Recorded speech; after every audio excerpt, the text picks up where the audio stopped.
كما كتلاحظوا المرتفق كيدخل مركز التلقيح، هذا الدخول، وكيمشي مع ممر الدخول. كاينين الملصقات اللي كتوجه اتخاذ الحراره ديالو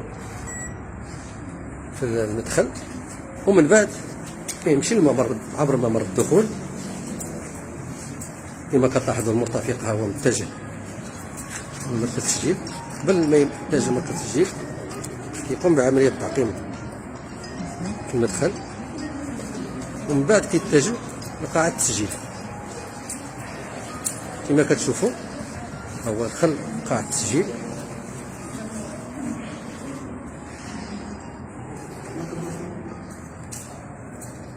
كما كتلاحظوا غتاخد المعلومات ديالو.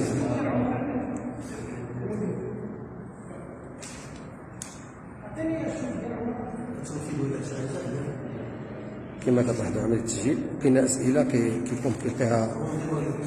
كيقوم عملية التسجيل، كيسولو على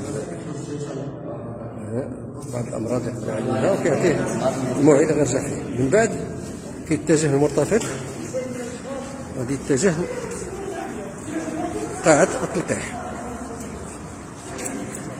كما تلاحظوا هذه هي قاعة التلقيح.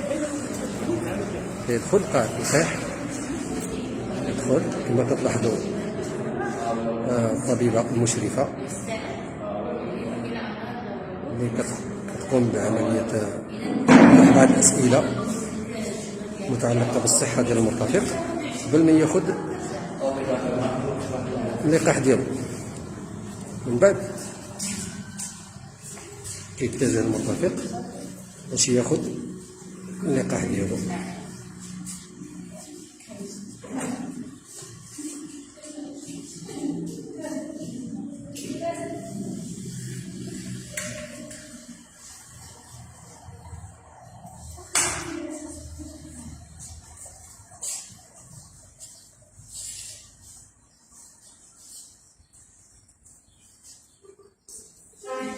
كما تلاحظوا عملية التلقيح.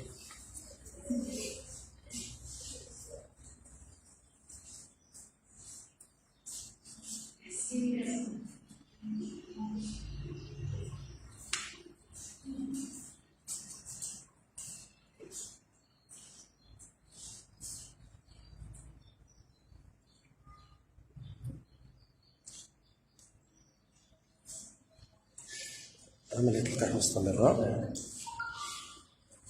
من بعد ما خدا المرتفق عملية التلقيح ديالو كيغادر القاعات ديال التلقيح في اتجاه ممر الخروج، وكترافقوا في حالة كل واحد المرافقة ديالو كيمشي لقاعة المراقبة دوبسيرفاسيون. كيدخل لقاعة المراقبة، كتقوم باش يراقبوا التلقيح، يراقبوا الحالة الصحية ديال المرتفق، وتعطوه بعض النصائح والتوصيات.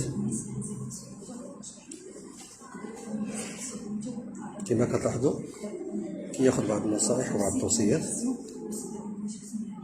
على حساب داك التلقيح اللي خدا.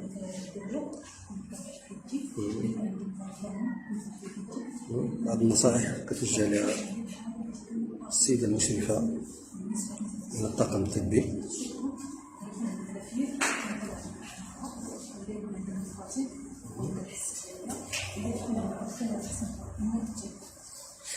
بعد ما خدا النصائح ديالو غادي يغادر مركز التلقيح، غادي يغادر مركز التلقيح عبر ممر الخروج.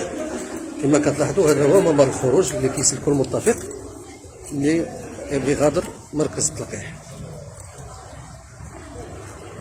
كما كتلاحظوا هذا هو ممر الخروج.